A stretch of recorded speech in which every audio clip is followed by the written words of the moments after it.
मेधा शुरू से ही पढ़ने में होशियार और मेधावी छात्रा थी। अच्छी पढ़ाई के बाद अच्छा कॉलेज सिलेक्शन और फिर बहुत अच्छी जॉब। तूने तो मेरा नाम रोशन कर दिया मेधा। अरे लेकिन ये जो काम करने का तरीका है ना, इसे बदल ले। 18 घंटे काम करेगी तो कल को बच्चा कैसे संभालेगी? तुम्हारी तरह पागल नहीं हूँ माँ जो बच्चे और परिवार में फंस जाऊँ। मैं तो जिंदगी खुल कर जीऊंगी। सब कहने की बात होती है बेटा, अपने बच्चे का सुख हर कोई चाहता है। वक्त बीतता है और मेधा की शादी हो जाती है। शादी के कुछ सालों में ही मेधा एक सुंदर से बेटे की माँ बन जाती है। अरे यार, मेरी मैटरनिटी लीव खत्म हो रही है, क्या करे? माँ भी नहीं आ सकती, कैसे मैनेज करूँ? ऐसा करते हैं, इसके लिए एक केयर टेकर रख लेते हैं, वो देखा करेगी इसे। मेधा को पति की बात जंच जाती है और वो केयर टेकर की तलाश शुरू कर देती है। एक दिन उन लोगों के घर एक महिला आती है जो दिखने में पढ़ी लिखी लगती है। जी, क्या काम है आपको? मैम, मेरा नाम स्नेहा है।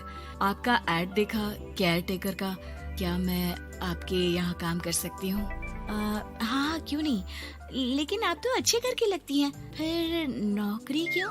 दरअसल मेरे ससुराल वालों ने मुझे घर से निकाल दिया क्योंकि मैं माँ नहीं बन सकती और माता पिता भी नहीं है इस दुनिया में। तो अरे अरे, कोई बात नहीं, तुम लक्ष्य को ही अपना बच्चा समझो और यहीं रहना, और किसी भी चीज की जरूरत हो ना तो बता देना। नेहा खुशी खुशी लक्ष्य को संभालने लगती है। रात को जब मेधा घर पर आती है, अरे क्या बात है स्नेहा, तुमने खाना नहीं खाया क्या?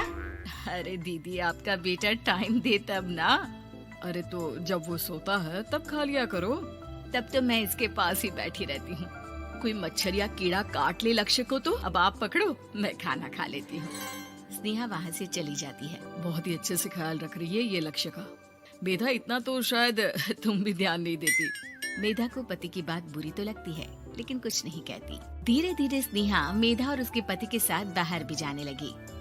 सुनो, स्नेहा को भी बाजार ले चलते हैं, वो क्या है ना, लक्ष्य को देख लेगी जब तक मैं शॉपिंग कर लूंगी।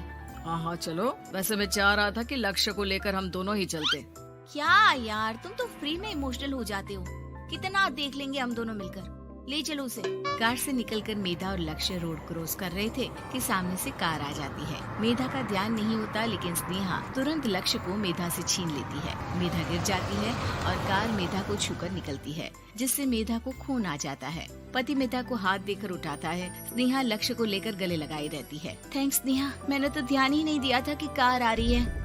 स्नेहा का गुस्सा मालकिन पर टूट पड़ता है।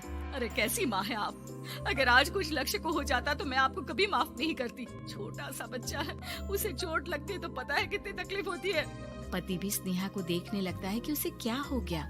मेधा को स्नेहा पर काफी गुस्सा आ जाता है। घर आकर कहती है, देखो स्नेहा, माना तुम लक्ष्य को बहुत प्यार करती हो, लेकिन वो मेरा बेटा है, मैं कभी जानबूझकर उसके साथ बुरा नहीं कर सकती, समझी? मुझे माफ कर दीजिए, मैं लक्ष्य को लेकर कुछ ज्यादा ही सेंसिटिव हो चुकी हूँ। मैं ध्यान रखूंगी कि आगे से ऐसा ना हो। मेधा का मन स्नेहा से अब हटने लगा था। एक शाम मेधा ऑफिस से घर आती है कि लक्ष्य उसे दिखाई नहीं देता और न ही स्नेहा। वो स्नेहा के कमरे में जाती है जहाँ दोनों सो रहे होते हैं। अरे स्नेहा, लक्ष्य को आज इस कमरे में क्यों सुला दिया? दीदी, मुझे नींद आ रही थी, ऐसे में उसे कमरे में अकेले लिटाना मुझे ठीक नहीं लगा। मेधा बच्चा उठाने लगती है कि स्नेहा टोक देती है। रहने दीजिए ना दीदी, सो रहा है, फालतू में नींद खराब हो जाएगी। मेधा को गुस्सा आ जाता है और वो बच्चा उठाकर वहाँ से चली जाती है। अगले दिन मेधा स्नेहा को बुलाती है, साथ में एक और लड़की खड़ी होती है। स्नेहा, अब तुम अपना कुछ और देख लो, हम लोगों को नई केयर टेकर मिल गई है, तुम इस हफ्ते घर छोड़ देना। स्नेहा का मन लक्ष्य को छोड़ने का नहीं करता, लेकिन नौकरी तो नौकरी होती है ना। स्नेहा घर से चली जाती है। धीरे धीरे महीने और साल बीतते जाते हैं और लक्ष्य एक नौजवान लड़का हो जाता है। लक्ष्य, आज मुझे मंदिर जाना है, ले चलोगे? ठीक है माँ, एक काम करके अभी वापस आता हूँ, तब तक आप और पापा दोनों तैयार हो जाइए। दोनों तैयार होकर बैठ जाते हैं लेकिन लक्ष्य काफी देर तक नहीं आता।